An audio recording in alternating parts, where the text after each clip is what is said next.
So I want to let you know what's going to be happening starting this week for the next few weeks. We are in beginning tonight, the relationship series, and that means we are going to be talking a lot about dating and love and all of that kind of stuff. And so it's going to be interesting. We're going to talk about a lot of different stuff. And I know that all of you are in different places when it comes to that. Like some of you are in a relationship, you're dating somebody right now. Some of you are not dating anybody. Many of you are not dating anybody.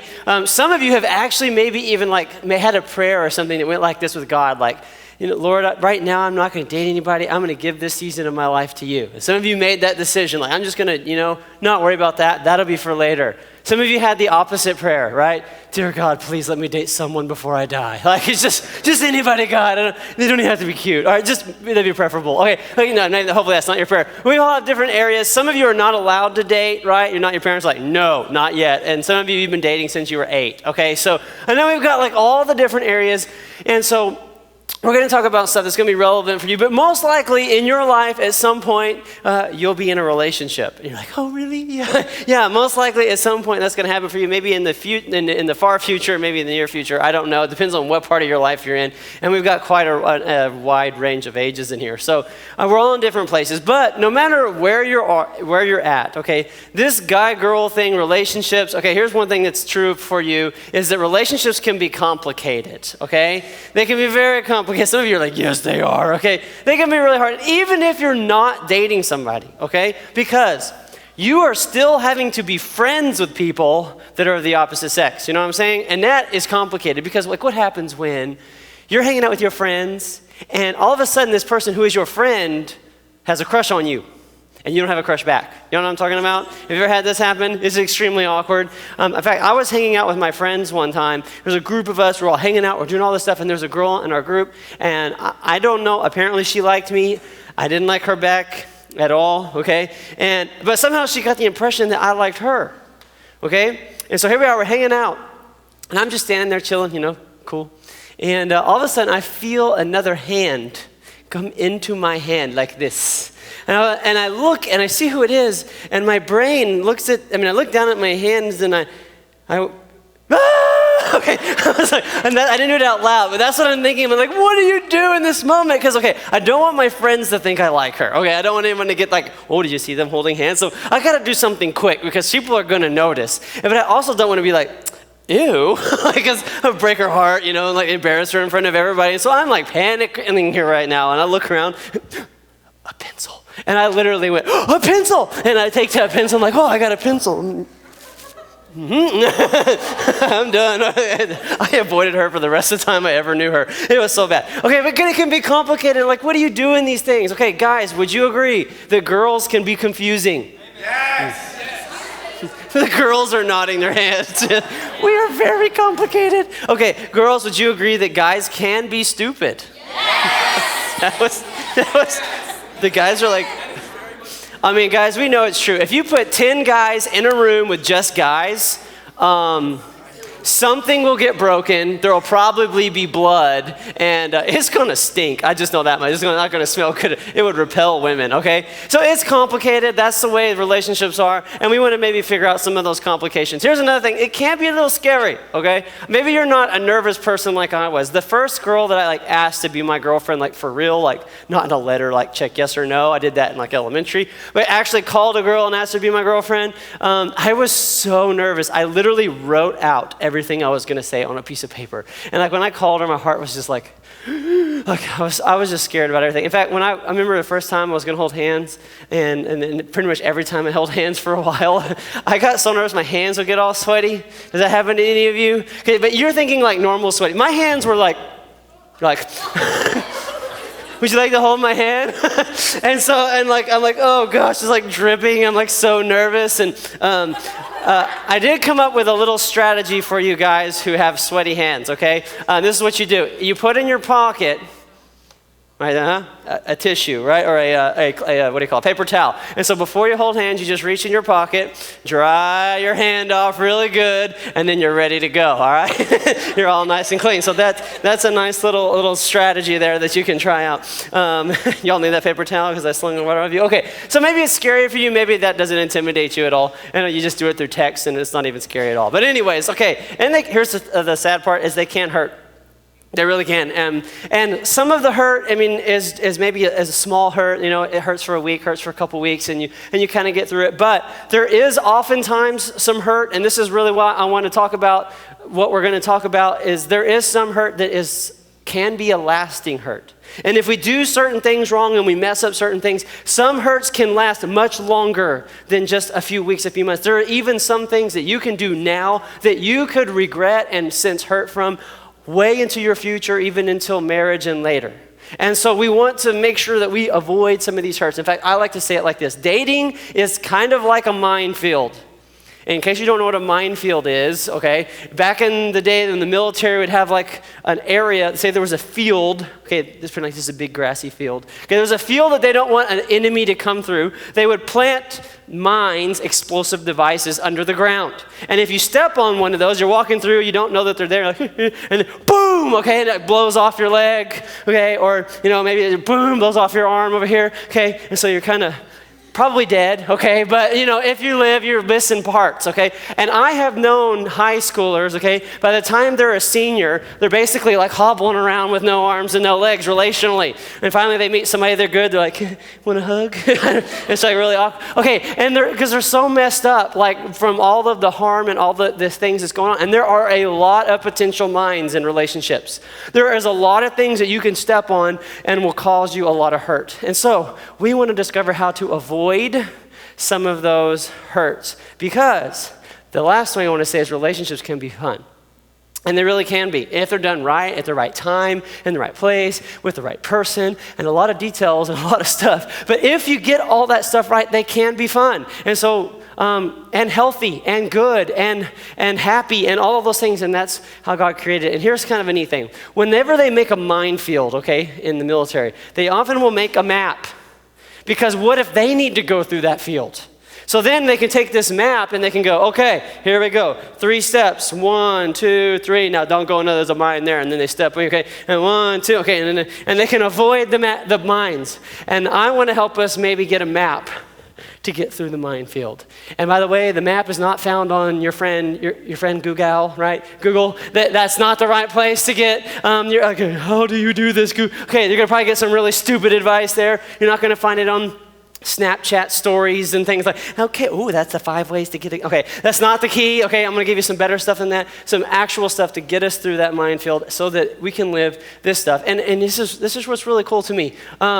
Listen, like the statutes of the Lord, okay, this is talking about just what his word and what his teachings can do for us. Okay, his statutes, that's like his teachings of the Lord are trustworthy, making the wise simple. Now, making wise the simple. What that means is making people who are inexperienced wise. That's essentially what that means. And all of us are inexperienced in relationships at first. And you can get experience by blowing off your leg on a mine, or you can get experience the easy way by learning ahead of time. And so that's what we want. He keeps going. He says, the precepts of the Lord are right, giving joy to the heart. In other words, if we can learn his precepts, his ways in this area, it gives joy to the heart, not hurt to the heart. And one more, he says, the commands of the Lord are radiant, giving light to the eyes. So just a few nights ago, Emery, my daughter, she's 3, almost 4. She gets up in the middle of the night and she needs me because something happened. And so she comes into the bedroom, and my room is pitch black because I like it dark when I sleep, like no light at all. I want to be able to go, I can't see my hand. Okay, that's the perfect for sleeping. And so she comes in, and the rest of the house kind of has lights in it so they can see, but she gets to our room and she's trying to be really quiet. And because she's trying to be sneaky, but I always wake up. I already knew she was there, and I was kind of just listening and watching. And she's going. But our room wasn't clean, okay? There was like backpacks and shoes and clothes. And she's going along, and all of a sudden I kind of hear, and then she does something else.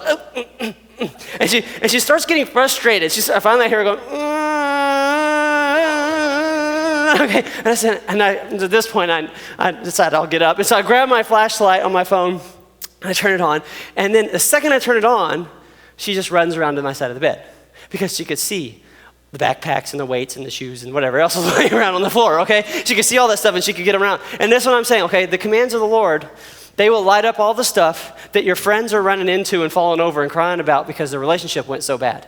They're going to light up all the stuff that would blow up your life and show you, hey, that's going to hurt if we'll listen to him. Because, and this is really cool, God created relationships. They were his idea. Like from the very beginning, he created man and woman, and he created relationships, and so he has a way that they can work, and they can be good. Some of you have never seen them good, because even your own family, it hasn't been good. And maybe you need to get a new vision for what it can be, because they can be good. In fact, he even created the feelings that go with them. Like, like those good feelings. I mean, have you ever tried to pay attention in the service, sitting next to someone that was cute and smells good? Y'all know what I'm talking about. Like, you're in church, and you're like, wait, what did he say? Because, man, she smells good right now. I know what y'all are doing out there. I know. I used to be you. And so I understand, like, there's all these feelings. Someone walks into the room and you see him, and all of a sudden, like, your world changes, okay? He created those feelings. He created love. He created relationships. He created all this. So we can learn how to have good relationships. So I want us to learn. So we're going to start with just a foundation tonight. And we're going to get into some details later, but a foundation of how we can have good relationships. And we're going to start with a story that you would not think we'd read to talk about relationships. But we're going to look at it. It's actually way back in Genesis. And I'm going to read part of this story to you because it's kind of an interesting story. And it's about a guy named Jacob and a guy named Esau. And I'm actually going to start when they're born, okay? So their mom is about to give birth, and it says, when the time came for her to give birth, there were twin boys in her womb. Womb. Isn't womb a weird? Womb. Okay, womb. Okay. The first to come out was red, and his whole body was like a hairy garment, which is really weird for a baby. So they named him Esau, all right? Obviously. After this, his brother came out with his hand grasping Esau's heel, which has got to be the weirdest birth ever. Like one baby's coming out, and the other one's like, let me do. Okay, and so the grasping the heel. And so they named him Jacob. By the way, Jacob, your name means heel grabber, if you were wondering. Isaac was 60 years old when Rebekah gave birth to them. He was an old guy. Okay, so the boys grew up, and Esau became a skillful hunter, a man of the open country, while Jacob was a quiet man staying among the tents. In other words, you got the country boy and the city boy. Just out of curiosity, which of you girls like the country boy with boots and all that kind of? Who's the good country? Okay, I see some. Okay, who likes the city boy? All right, city boys. Oh, okay, skinny jeans. Okay. Not skinny jeans. Okay, so they got the two there. You got the country boy and the city boy. And so we're going to keep going. So the boys grew up, and Esau became, I just read that. Once when Jacob was cooking some stew, Esau came in from the open country famished. So he's been out working, he comes in, he's hungry. He said to Jacob, quick, let me have some of that red stew. I'm famished. Yeah, famished. Jacob replied, first, sell me your birthright. Now, a birthright is your inheritance, okay? And being the firstborn, that means he had the largest inheritance. He was going to be in charge of his father's stuff, all this. And this is like the most ridiculous ask ever, okay? So like, he has a car. You have a car, Landon, okay? He has a Honda, right? Yes, okay. So this would be like, if he came up to me, he saw me eating the peanut M&Ms, he'd go, oh, let me have a peanut M&M. Please let me have a peanut M&M, okay? And I'd be like, okay, give me your car. Now that's stupid, right? Like that doesn't even make sense. That's so stupid. Okay, this is what happened. So he goes, hey, give me, here, you can have the peanut M&M. Okay, but I want the car. Just kidding. He says, I lost my place. Where are we at? Okay, first sell me your birthright. Now, also, he's the country boy. And this is talking to the city boy. Country boy could just be like, you give me the soup, or I'm going to beat you. That's what's going to happen right now. Give me the soup, because you don't mess with country guys, they will mess you up. Okay, just kidding there. I'm not going to mess with them. All right. Look, I'm about to die, Esau said, which you said to your mom. Mom, I'm starving. I need food. Okay, that's what he said. I'm about to die. What good is my birthright to me? But Jacob said, swear to me first. So he swore an oath to him, selling his birthright to Jacob. Then Jacob gave some bread and some lentil stew and he ate and drank, and we got up and left. So Esau despised or gave up his birthright. Now, that is a really interesting, like, what does that have to do with dating? Okay, here's this crazy thing that happens. Esau comes in from whatever he's doing out in the country, and he's so hungry that he makes a really stupid decision, right? And we would all agree what he just did was stupid. And here's why that applies to us, and this is true in all of our lives, a hungry need is a dangerous need. When you get really hungry for something, you can do really stupid stuff when you're hungry.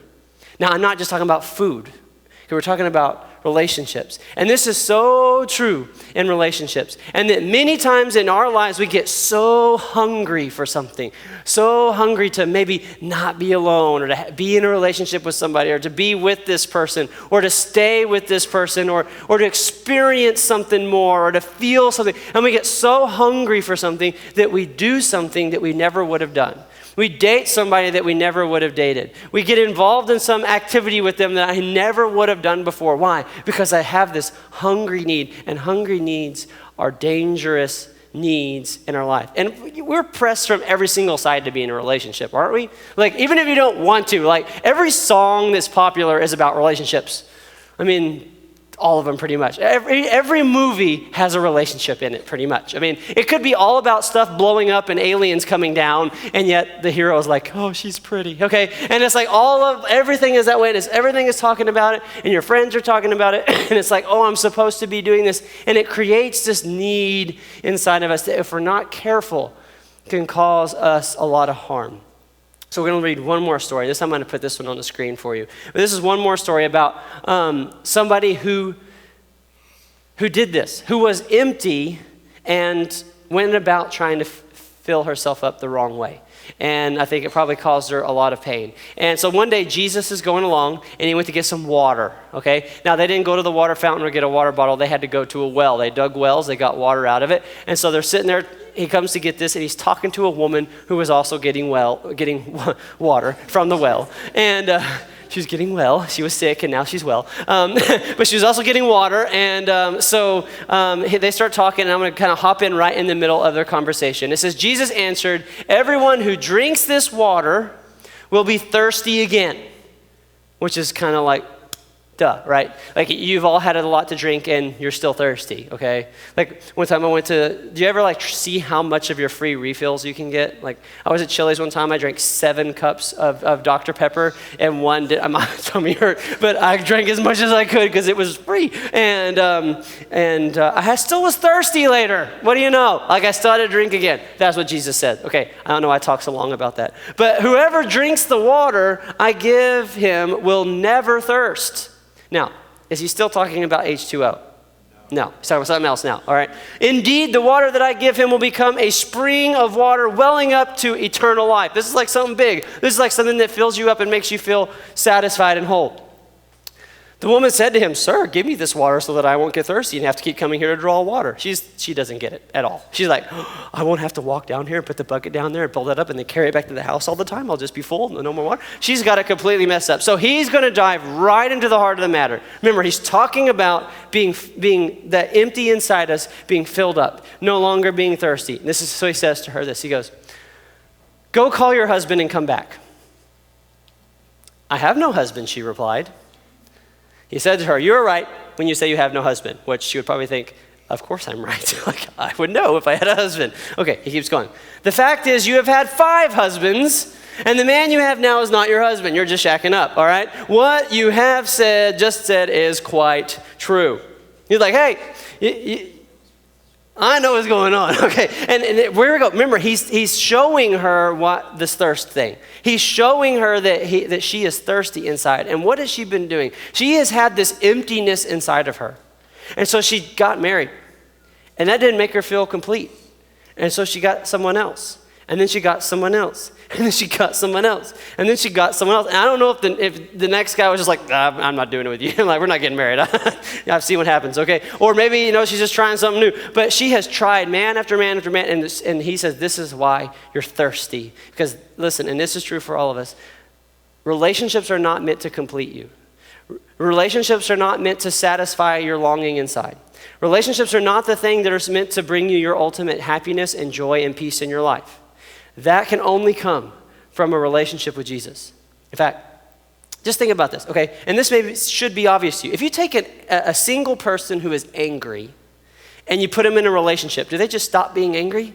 No, they're an angry person in a relationship. That's what that is. If you have a really stressed out person and they get in a relationship, that doesn't make them stop being stressed out. They're still stressed out. In fact, relationships have a way of magnifying our emotions that we already have, okay? And so I'm going to put it like this. Okay, if you take, I got this one, which may be hard to see. It's full of water. Can you tell that, even though it's clear? Okay. And this one, no water. Okay, so if you take somebody that is empty, okay, there's something longing inside. If you feel empty, like there's just something missing in your life, and you get in a relationship, aren't they cute together? That's sweet. Okay, and you get in a relationship, you're still empty. That getting in a relationship does not fill you up. And you go, oh, but when we're together, I just feel like they just fill me up, right? They make me feel so much better. Of course, now, first of all, I just want to say, now they're half empty and they're feeling drained, and you're still not full. You feel a lot better maybe because, oh man, they really just complete me. Okay, but here's the other sad thing about this. This is not how we're meant to be filled up. They can never fill you up completely. But also, when this is how we live, I've noticed this, and you'll see this in your life and other people's life, eventually you just start leaking. Because this is not how we're meant to be filled up. The stuff starts coming out, and then what we start expecting is like, oh, you filled me up before, you need to fill me up some more. And we just keep looking to this person are y'all bothered by the water? Okay. Just make sure it didn't go down my pants. That'd be kind of awkward. Okay, and we keep looking for this person to satisfy us, and the more they fill us up, and we just keep draining it out. Okay, and look what's happening to this person that we're supposedly care about, love. We're just draining them. Okay, are y'all bothered by that? Okay, that's not how we're meant to be. That's not how it's supposed to work. That other people are not supposed to fill us up. And as long as you try and approach relationships that way, you are going to suck the life out of other people. And you're going to go into relationships and go, how come it started out feeling so great and then it just went? Because we're not meant to be completed by another person. Let me give you another way that it can work. Instead, I'm going to fill that person back up. We let Jesus fill us up. Now, when he is our source and we are complete and we get in a relationship at that point, then it's very, very different. Because I'm whole and I'm complete, and it's not their job to make me happy. I'm happy. So now when I'm with them, I'm just happier, okay? It's just better. I'm not, okay, here's a really important thing to understand. Every relationship you have will have two people. Hopefully just two. Okay, every relationship you have will have two people, and you will be one of the two people. You will be one of the two people, and you need to be complete. Because if you go into that relationship and you have not done the work and taken the time to let yourself be made whole in Jesus, you will drain that relationship. And it will never be what it's meant to be. And you'll always wonder why relationships hurt and why relationships just seem because we're not. Do you understand what I'm saying? Do I have to keep saying the same thing over again? This will never complete you. You can only be complete in Christ. I know what you're saying. PJ, come on, you're supposed to be talking about relationships, not about Jesus. Okay, this is the most important relationship advice that you could ever get. Get complete in Christ first. If you are sold out 100% with him, you're a whole person. And then you don't have to find somebody to complete you. You can find somebody to do life with. It's totally different, and it's the way that we're created to be. So I want to ask you 3 questions just to help you look at your own life. And all of us may have different answers to these, but I want to ask you these 3 questions. Here's the first one. Do you feel empty? Do you feel empty? Like, is there something in you that says, something's missing in my life? And maybe even you've sat there and thought before, if I just had a relationship, if I could just be with somebody, I would be complete. If I could just have this or go there, just listen to Jesus. He has the thing that will make you not thirsty, and it's him. He's the living water. He's the thing that fills you up. And if you feel empty, stop looking for somebody else to fix it. There's only one relationship that'll do that, and that's him. And you get that right, and other relationships, they get so much better. Here's the next question. Have you been looking to somebody else to complete you? Maybe you're in a relationship right now, and you keep looking to them to make you happy, to fix your problems, to get you through this next thing. And I want you to understand, okay, see, my wife is awesome. She reads her Bible in the morning. She loves the Lord. She is full on God.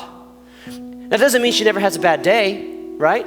But see, my job is not to, when she's feeling low, when she's feeling drained, to go in and fill her up, to make her better. My job is to go in and point her back to the one that fills her up.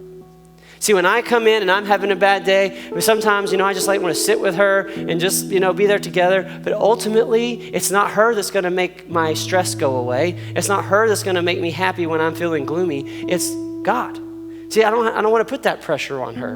I want to have a relationship with God where I can do that. Sure, she's going to help me back to him maybe and walk me through that, but it's not on her. Do you see the difference there? So maybe you have been looking to somebody to complete you. And I'll tell you what, if you've been doing that to somebody you're dating, time to stop and let yourself be completed in Christ. One more question, and the most important question. Have you made a commitment to follow God in your relationships?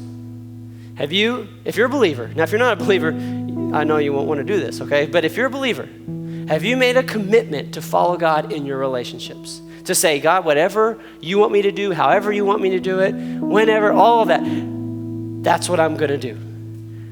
So you can be completed in him and then just say, you show me what to do. And then you don't have to stress about it. You don't have to worry about it. Sure, it'll still be complicated. It'll still be scary at times and all that, but it's more of a fun scary. I don't know how, does that make sense? Like a good movie that scares you. But it's like a fun, it's like, oh, I'm so nervous, but oh, it was so cool. Okay, it's totally different when you're just trusting God with it because you've given him everything. That's a different way to live. So this is how I want to end. I actually want us to pray something together. And so I'm gonna pray something, and I want to ask you as I pray it, if you're willing to do this, to follow God in all your relationships. You don't have to say it out loud, but I want you to just repeat this to yourself. So can you just close your eyes, and we do this to tune everybody else out. And maybe even just open your hands towards heaven. And just repeat this to yourself. If you're ready to do this, if you're ready to commit, just say, Lord, I trust you with my relationships. I want to follow you in everything I do. And Lord, when it comes to dating, I want to do whatever you want me to do, however you want me to do it, whenever you want me to do it, with whoever you want me. And Lord, I just believe that you're going to guide me in this area. Lord, I ask you to complete me, you to fill me up, you to be my source of peace, to be my source of joy. And Lord, when the time is right, bring the person into my life to walk through life with. But ultimately, Lord, you're my source. In Jesus' name, amen. Hey guys, thanks for watching the video. If you liked it, leave a comment down below or hit the subscribe button. Thanks for watching. We'll see you next time.